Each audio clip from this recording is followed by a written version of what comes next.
Good morning and welcome to My Catechism. I'm your talk show host, Father Lucas Inoc, and with me is my co-host, Brad Adam and Pierre, of the President of the Catholic Faith Defenders of the Archdiocese of Cebu. Today is another very special day for all of us Catholics because we are now celebrating the feast of the Holy Family. The family of Joseph, Mary, and of course, the child Jesus. Now, this is the arrangement of our celebration in this particular period. No? Now, December 25 is the feast of the birth of our Lord. Then, the first Sunday after Christmas should always be the feasts of the Blessed, the Holy Family. That's what we are celebrating today. Then afterwards, no, on January 1, that was the first day of the civil calendar, mauna ang the feast of the Divine Maternity of Mary. Then third Sunday within the month of January will be the feast of Senior Santo Niño. So mauna ang atong series of celebration within this time. No? Unya kining mao nga celebration is very appropriate kayo because first we celebrate the birth of our Lord, then we celebrate the family of Nazareth, the Holy Family. Then we also honor Mary as the Mother of God. And then after honoring Mary as the Mother of God, una ang fiesta ni Señor Santo Niño, the Holy Child Jesus Christ, which we here in Cebu is very, very solemn because we are, I would say, the cradle of the devotion of Señor Santo Niño in this part of the world. Because it is here in Cebu that the Holy Child, the image of the Holy Child was gifted by Magellan to the Queen of Cebu in 1521 because the first baptism in this country happened in Cebu. With the coming of Magellan, he also brought along with him and other missionaries, the first missionaries together with Magellan, ang devotion ni Señor Santo Niño. So we'll be back after this short break. Please stay with us.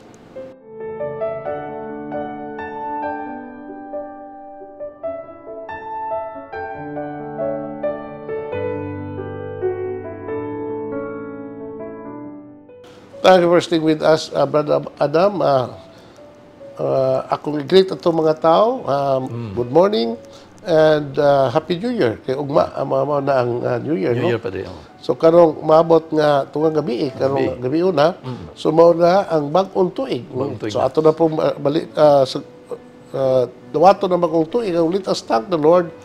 Brad nga nakaabot pa tag bag-ong tuig itong kinabuhi. Salamat sa Ginoo. So we also pray for those of our brothers and sisters nga wala makaabot dining tuiga karon year 2024 Anno Domini, no? Kaya Brad, no, bago na tanong sa ulog sa Pasko, karon na sa ulog ang fiesta sa Sagrada Familia. So ang atong focus karon Brad maugyod ang banay sa Nazareth, which is the model of all Christian families, which is the model of every Christian home. Unta ang atong mga banay, no, mamahimo unta nga mga Sagrada Familia. Unfortunately, Brad, so many of our families today are suffering from lack of unity. And some, uban gani mga pamilya nagkabungkag, no? Nakawasak-wasak ang ilang pagpuyo for one reason or another, and that is a very sad situation, Brad, no? So we hope and pray na unta nga itong mga sakop sa itong kabanayan mag-usa kanunay diha sa pagpuyo, no? Maghigugmaay, mag-ampo as a family, and then we have to follow the example of the family of Joseph, Mary, and the child Jesus. Brad, no, in this program that we have today, Brad, no, ato nang isgutan kining usa ka importante kaayo nga pagtulunan sa atong simbahan nga gipakadaog sa atong Santo Papa this very early, no. Although it was already published sa atong simbahan sa Rome, kining question on the meaning of the pastoral meaning of the blessing of the same-sex relations or irregular situations kabinyoon, no? Kini Brad nakahali ni debate sa atong mga tao, confusion correct. sa ubang mga tao. Unya daghang pangutana, kinahanglan nga ato ning lakbiton og saysay karon sa atong programa, Brad, no? Aron gyud mahayagan ang hunahuna sa mga tao. So gitawag kini among dokumento, Brad, fiducia supplicans, no? On the pastoral meaning of blessing. Which particular blessing I emphasize? The blessing of those who are in irregular relationship. Also man yung mga irregular relationship, same-sex couples, no? Kato mga kabinyuon sa lalaki ug sa babae nga wa makadawa sa sakramento sa kasal because of the irregular situation. Ano man tungod kay nga divorce na sila. O din sa ato common kay na, Brad, nga ang usa nga minyo apan na minyo lain unya nguban po di na makasal, no? So these are what we call people living in irregular relationship, no? Now the question is, would the church bless this union? Ano? Mao na atong tukion karon, Brad, no? Nindot na every day para makahibaw sa kining maong dokumento simbahan taas man ni it's the original text is in Latin, it's translated into English. It's a long document, Brad. Unya lisod na dato ni ma-discuss ni in a single moment, no? Single episode, Brad. Una nga as much as possible ato ning karuhon sa tiyado nga pagkasulti nga pagpasabot, no, Brad? Una sa tanan, Brad, no? Pag-isgot ta og blessing. Now, it's natural sa simbahan nga mo bless kita. In every aspect sa itong kinabuhi, Brad, natural gina o dawat ang blessing. No? Almost every day we receive blessings from the Lord through the church. Now, every Mass is also an occasion for us to receive blessing. Amen. No? Diba, misa, Brad, nga panalaginan sa pari ang mga tao. Panalagin kayong Diyos ug sa tanan, Amahan, Anak, Espiritu Santo, panglakaw na kamo, o higugmaan ninyo ang Ginoo.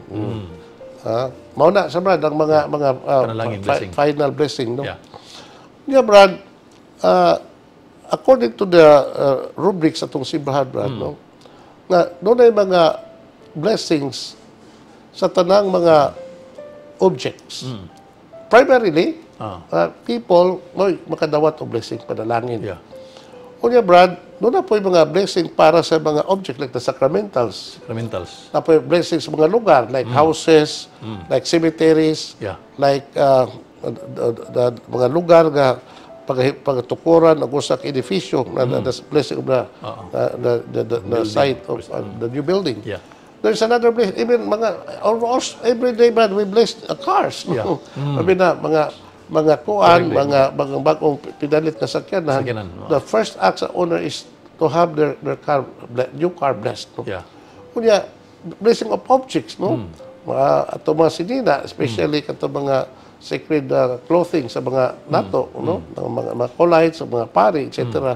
Veil sa mga babae, rosaries, no? Books. So many blessings, Brad, no? Now, what's the purpose of this blessing, Brad? No, kini bang mga blessing, Brad, is a way of asking the Lord to come down and to bless these persons, these things or places in order to sanctify this person, place, or things na papadalaginan. But there is a special blessing po sa simbahan, Brad, nga kinahanglan og liturgical yun nga right nga pag tumanon sa pari nga blessed. Practically, Brad, all sacraments sa simbahan, it's a form of blessing. These are what we call sacramental blessing. Sacramental blessing. No? Especially ang kaminyoon, Brad. Kaya kanang kaminyoon, Brad, no?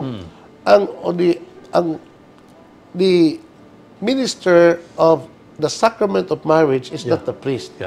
It's the couple themselves. Sila ang mo-confer the grace of the sacrament sa kaminyoon for each other or each other. No? Now, other sacraments, Brad, no?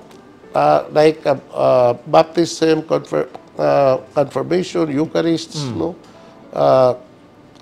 Anointing of the sick, etc., etc. Normally, the ordinary minister is either the bishop or the priest or deacons. No? So, the only one who can confer that the sacrament of ordination is only the bishop. Bishop. Okay. The sacrament of other sacraments could either be priest or deacons. Yeah. No? But bishops can confer all the sacraments, brad. Correct. Because the bishops have the fullness of the priesthood. No? They are the true successors of the apostles. Yeah.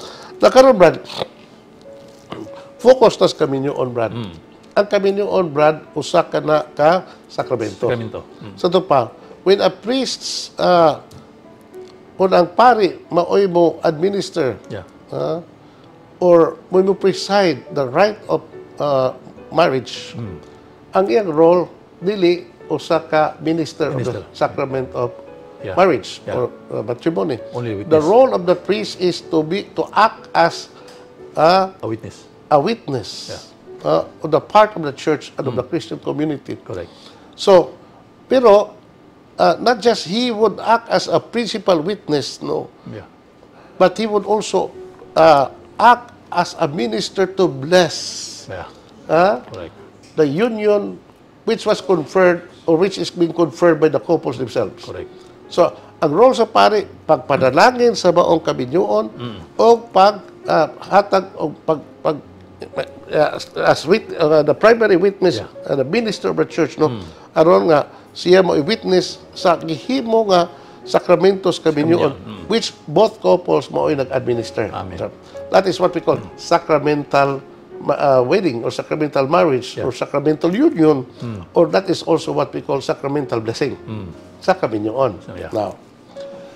Now, what about these people nga gitawag nato nga they are of the same sex, unya nagpuyo as if they live together as husband and wife. Kana, brad, the church cannot accept that union. Yeah. Di gina nato dawat kanang maong panaghiusa sa lalaki og lalaki, babae og sa babae, because that is what we call illicit relationship. That is also what we call sinful relationship. Now, basically, the church cannot bless that kind of relationship. Yeah. Because that is a sinful relationship. We cannot bless sin. Yeah. We can only bless people. Yeah. Even if they are sinners. Yeah. Kitang tanan ba sinners man? Sinners man tadi. Oo. O na nga. Kanang kining maong giisgutan din sa atong deklarasyon sa to Papa in this document Fiducia Supplicans, no, on the pastoral meaning of blessings, specifically sa same-sex marriage man. Dili ka na sacramental blessing. Okay. Kundi it's a blessing of the person. Yeah. It's not even a liturgical blessing, brad. Yeah. Suba pa sila mga dokumento simbahan. Kundi spontaneous, simple blessing that a priest can confer ni ato mga tao in living in this irregular relationship. Yeah. Nga mo duol sa pari, mo duol sa simbahan, asking for blessing. Yeah. That we cannot deny. Pero we have, in administering the blessing of such couples, brad, according to this document, we have to avoid na karabitong mga extra elements na ma-confuse ang mga tao. Yeah, correct. Let us also avoid giving the impression na kini maong blessing as if this is sacramental blessing. No.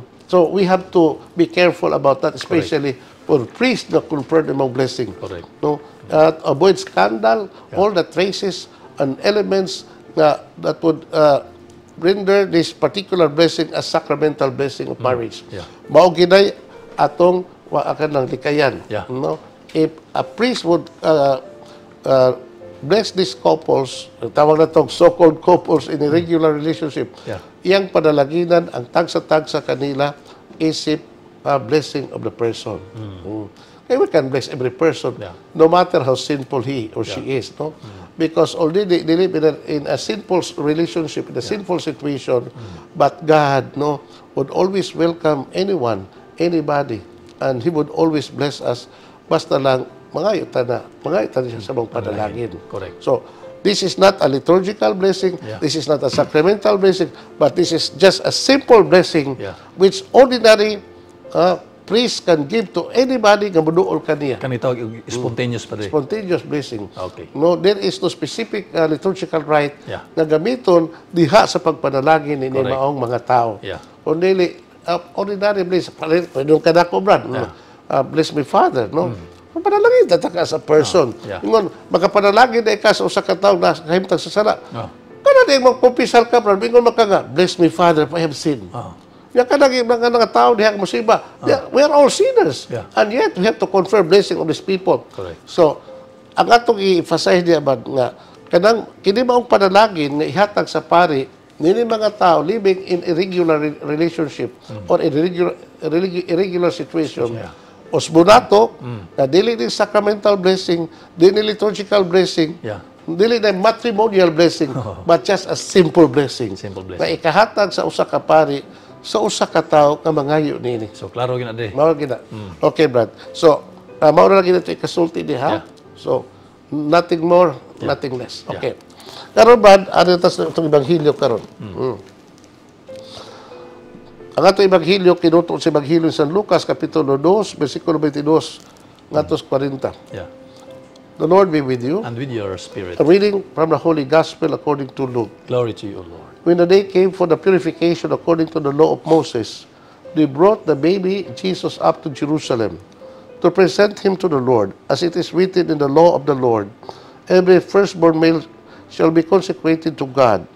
And they offered a sacrifice as ordered in the law of the Lord, a pair of turtle doves or 2 young pigeons. There lived in Jerusalem at this time a very upright and devout man named Simeon. The Holy Spirit was with him. He looked forward to the time when the Lord would comfort Israel, and he had been assured by the Holy Spirit that he would not die before seeing the Messiah of the Lord. So he was led into the temple by the Holy Spirit at the time the parents brought the child Jesus to do for him according to the custom of the law. Simeon took the child in his arm and blessed God, saying, Now, Lord, you can dismiss your servant in peace, for you have fulfilled your word, and my eyes have seen your salvation, which you display for all the people to see. Here is the light you will reveal to the nations, and the glory of your people Israel. His father and mother wondered at what was said about the child. Simeon blessed them and said to Mary, his mother, Know this, your son is a sign established for the falling and rising of many in Israel, a sign of contradiction, and a sword will pierce your own soul, so that out of many hearts thoughts may be revealed. There was also a prophetess named Anna, daughter of Phanuel, of the tribe of Asher. After leaving her father's home, she had been 7 years with her husband, and since then she had been continually about the temple serving God as a widow, night and day in fasting and prayer. She was now 84, coming up at the time she gave praise to God and spoke of the child to all who looked forward to the deliverance of Jerusalem. When the parents had fulfilled all that was required by the law of the Lord, they returned to their own town, Nazareth, in Galilee. There the child Jesus grew up in stature and strength, and was filled with wisdom. The grace of God was upon him. The Gospel of the Lord. Praise to you, Lord Jesus Christ. You know, Brad, kining ato Ebanghelyo karon, mauni ang itawag og the narrative of the presentation of our Lord to the temple. Yeah. So, this is in accord with the law of Moses. No? Yeah. I mean, Brad, ang atong Ginoo, no, being a Jew, no, and also Joseph and Mary were Jewish Yeah. couple. No? They brought up in a Jewish tradition and a Jewish law. So they were devout people, of course, very religious, Joseph and Mary, and obedient to the law of God. Yeah. The reason that they have to fulfill everything, no, what is being stated in the law as far as their own lives are concerned. Yeah. And then when the child Jesus, no, was born, mo sa ilang gibuhat sa matang Jesus. No? That according to the law of Moses, every male child, especially if he is firstborn, no, should be offered to the temple na mga, I think, mga around 8 days. 8 days. Ang iyang panuigon nga siya ihalad nga to sa templo. And this is what Mary and Joseph did to the child Jesus. No? Unya, in the temple, they offered offering nga ilagihatag sa Ginoo, no? Perhaps as an act of thanksgiving that a newborn child, no, ataw diha sa ilang panibalay. What ba? They offered a sacrifice as ordered in the law of the Lord, a pair of turtle doves or 2 young pigeons. Mao di brad ang gitawag og poor man's offering. Of course, if you are rich, you can afford katong lindo mga halon nga offering. Mao nang gitawag og karniro nga unblemished lamb. No? Mao gina usually i-offer for those who can afford. But for those who are poor, like Mary and Joseph, mao ni ilagihalad ngadto sa Ginoo in thanksgiving for the gift of life. Unya, another episode in this occasion, Brad, nga there were 2 individuals mentioned, Simeon and Anna. So Simeon was a devout man, and he was promised by the Holy Spirit that he would not die until nga iya makita ang Mesias. So moved by the Holy Spirit that day, when Joseph and Mary brought the child to the temple, so miadto si Simeon sa templo, og iyang nakita ang bata, og iyang gikugos, og iyang gidayeg ang Ginoo. No? This is what we call Simeon's canticle. Now, Lord, you can dismiss your servant in peace, because in my own eyes I have seen the salvation you promised to the people of Israel. So this is what Simeon uttered, no? When he saw the child Jesus, the fulfillment of the Messiah. Ano nakahibaw ba ito nga mao ning bataa ba obisya? It was by the prompting of the Holy Spirit. The same thing with Anna. She was a prophetess. He was 84-year-old. No, she went to the temple every day in her life. No, she was a widow for 7 years. Unya mao to nga makakita niya sa bata. So iya po gidayeg ang ginikanan sa bata. Even Simeon also gidayeg niya sa Mary nga, no, this child is destined to be a sign of contradiction for all people, etc., etc. Kanang ana dream mo na ang inahan ni Mother Mary. Kisa? Kanang ana nga prophetess Dili lain. Okay. Wala in-observe. Definitely, it's different Anna. So, after these incidents of offering the child Jesus to the temple, Luke concluded this batawag nato og infancy narrative of our Lord when Luke said in the last text or the last verse, mingon din, when the parents had fulfilled all that was required by the law of the Lord, they returned to their town, Nazareth in Galilee. There the child grew in stature and strength and was filled with wisdom. The grace of God was upon him. So that's the conclusion of this event. So we'll back after this short break. Please stay with us. Okay.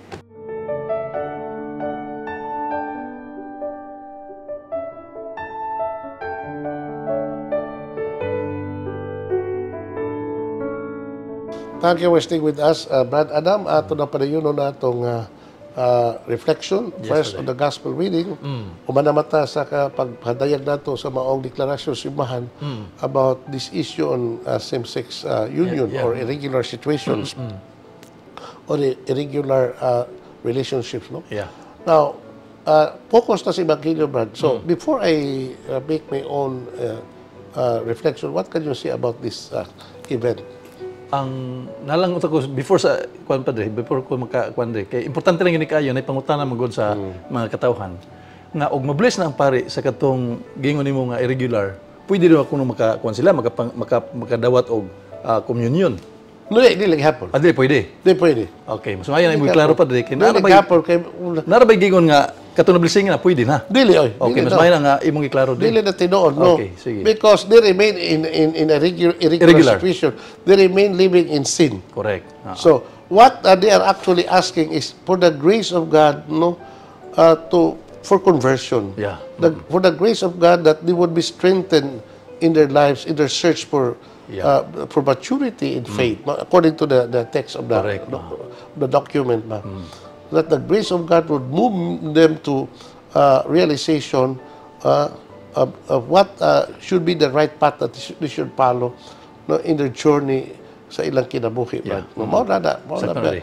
Pero no communion can be given to them, no absolution, because only in the sacrament of reconciliation or confession can our sins be forgiven. Amen. No, of course, baptism forgives sins. No, but no, the ordinary way in which a Christian can be forgiven by his sins is through the sacrament of confession. Amen.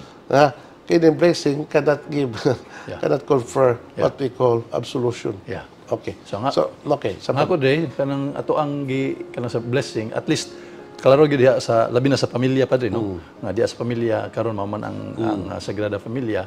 So we are all being called for this kuan sa Ginoo through the church nga diha sa pamilya ana gyud ang paghiusa nya labi na ang kanang panagkuan di kanang usa sa pagtuo dre kay sagad dun sa pamilya atong nabantayan gyud to dre kami being the CFD kabantay gyud mga pamilya ron din na ay laing pagtuo ang amahan laing tinuoan ang inahan laing pagtinuoan ang mga anak laing pagtinuoan padre so wa gyud unity diha sa mga panimalay so man nga as Catholic we are also praying for them nga unta ana gyud ang pag-iusa sama sa That is the purpose of this particular blessing. correct padre oo. No, So anay for the grace of conversion, for the grace that God would lead them to the right path of life that they have to follow. yeah. Yeah. Only Brad, karon naghisko ba ta sa Sagrada Familia niya? I have already mentioned in the opening statement in this program nga unta ka tong tanang pamilyas tibok kalibutan, Brad. Although this is the ideal, but the ideal is not always the reality nga mahitabo, no?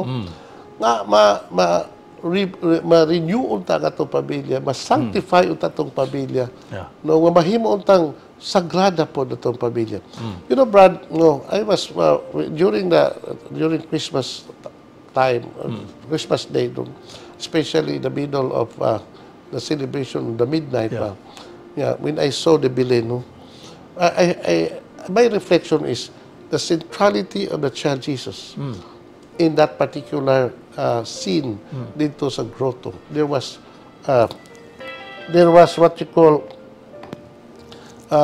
the presence of Joseph and Mary and the child Jesus, and the whole atmosphere was full of quiet and holiness, no? Yeah.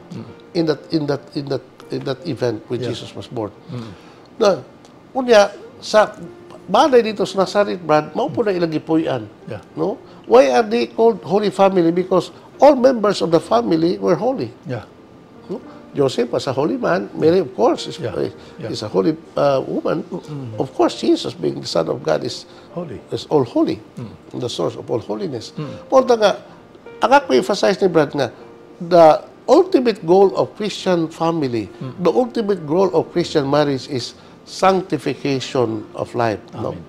Sa matag sakop sa panimalay. And ultimately, the salvation of souls sa ilang tag sa kabanay ba. Mao gina ultimate goal sa atong Christian life. Mao gina di. No, be it celibate ka or a single person or a married person or you are just a member of the family, a son or a daughter, daughter-in-law, whatever, no? A son-in-law, all members of the family are called to be holy. Amen. No? Because there can be no holiness sa itong kinabuhi if Jesus is absent in our life. Amen. That's why the centrality of Jesus, no, in the family is very important. Yeah. Now, is Jesus present in the family? Yeah. Maunin akong pangutana. Mauna If din. Jesus is absent, Brad, no. Nga naman, because there is no unity sa pamilya, there is no prayerfulness, there is no communion sa sagusa, there is no synodality sa mga pamilya, Brad. Na? You cannot expect that Jesus will be present in that family. Yeah. Muna nga, let us always invite Jesus no, to come and bless our families and stay in the family, no, sa batang pamilya, Brad, and be the head of the family. Amen. Mao gyud tanay mao na kita the centrality of our Lord, because it's only Jesus who could sanctify our family. It's only Jesus who could unite our family. Yeah. Mao gina, Brad, no? So mao na nga karong panahon na, Brad. Kaybaw ka, Brad, dunay ginaingon nga the last battle between the between the power of good and the power of evil, the battleground, duha na di, Brad, the family and the church. O na nga, ang i-atake ros Panoy, Brad, ang simbahan o ang pamilya. But nga no pamilya, Brad, o ang church, because the family is the church. Yeah. Kita mo ng domestic church. No? The smallest unit of the church, Brad, no, is the family. Family, the basic. The basic unit, di ba? Dimunta, the church is universal. Yeah. No, but unsa ba yun ang basic unit sa simbahan, Brad? It's not the parish. Yeah. It's the family. The family, yeah. O nagitawag domestic church. Yeah. Mao na nga, kung ma-destroy sa yawa ang pamilya, maapektahan ng simbahan. Ma-destroy po ng simbahan. Correct. Mao na nga, if the family, the church would be destroyed, then the whole human race would also be destroyed. Yeah. Mao na nga, kinahanglan tig-honor gyud nato ang atong banay, tig-honor natong simbahan sa paaging ang matag sakop sa pamilya would live the fullness of their Christian life. They would live the sacraments of the church. No, mao na nga, Brad, nga kung mahimo unta nga kining ato mga pamilya, Brad, kinahanglan na they would always pray together. Yeah. Sa mao na sa kung makahumili, Brad, to determine the state sa pamilya, Brad, unsa ang kahimtang sa pamilya, tulo na gyud ka pangutana, ako ipangutana, Brad. Number one, is the family, or does the family pray together? Yeah. Kadungog tayo nag-ingon, the family that prays together, stays together. Wait, kadungog na taan na. Do the family, or does the family pray together? Next, does the family eat together? Yeah. Dungan mo pangaon na. Mo na kay kanang pangaon sa pamilya, Brad, very, very Important. important. Not just important, but it's also an act, a sacred act, Brad. No? Yeah. It is what you call an image of the Eucharist. Oh? Nga naman, when the whole family gathered together sa pagpangaon, Brad, they would celebrate life in the family, not just sharing food, but they share their own presence. No, mo na nga pamilya gani ba ihay kaon, no? Delikado kay na. Gawa sa pagkadelikado mo, di mabindan ang sudan ng nana ba? Yung usahay po ang bana mingon ba ito, kuani ko kanang sukari ko kay gutom kayo. Ang asawa kadako ni mong klaw, ha? Hindi ka magpasukan pa ka. Subad ng imo niya, ako ba din dala kaldero dira. Murag daghan nga nga pamilya. Daghan na sitwasyon. Mamag akong gilok tong kaldero dira, usap ka ng imo niya. Bitaw. Nana ba, wala gyud. Then last question, Brad. Usa to? Does the family pray together? Does the family eat together? Last pangutana. Does the family sleep together? Sleep together. Muna, Brad, no? Kung wagin ito, no, Brad, no? Delikado kayo ng pamilya. No? But if the family prays together, eat together, sleep together, that family is safe. Yeah. That family would become strong family. Yeah. Because of the presence sa usag-usag. Yeah. Muna, Brad, nga, pero sa Pasko, Brad, no? Ang mga tao, maghunahunag asa laang. What pag Mother Teresa, you enjoy life outside of the family. Yeah. You seem to be happy, but that's not real happiness. That is artificial happiness. Yeah. Because if you want to be happy, Yeah. You have to enjoy happiness, not in this place, but in your family. Okay. No, authentic joy, authentic Dili sa family, gawas, dili sa gawas, atos pamilya. Pamilya, okay. Kaya mo nang mingon ba na, makita ko kalipay, kay way kalip, way lami diri. Yung pang asawa, otro pa ka way lami. Ako na, Brad, nga, mahog na din katawan ng atong kahiptan. Sumaan maling tawag yun din. Sumaan si Kanari. You know, Brad, no, if you love, if you are really, no, a spiritual, a prayerful nga pagkatao, Brad, sa pamilya, why ka poon? Why ka poon, Brad? No, just pamilya. Pero mura kinahanglan ito naggrasya na din. No. Of course, there are times that we have to go on vacation, no, for a change. But we have to go on vacation as a family. Yeah. No mo na Dili ka magsusulo. Nga magsulo-sulo, etc.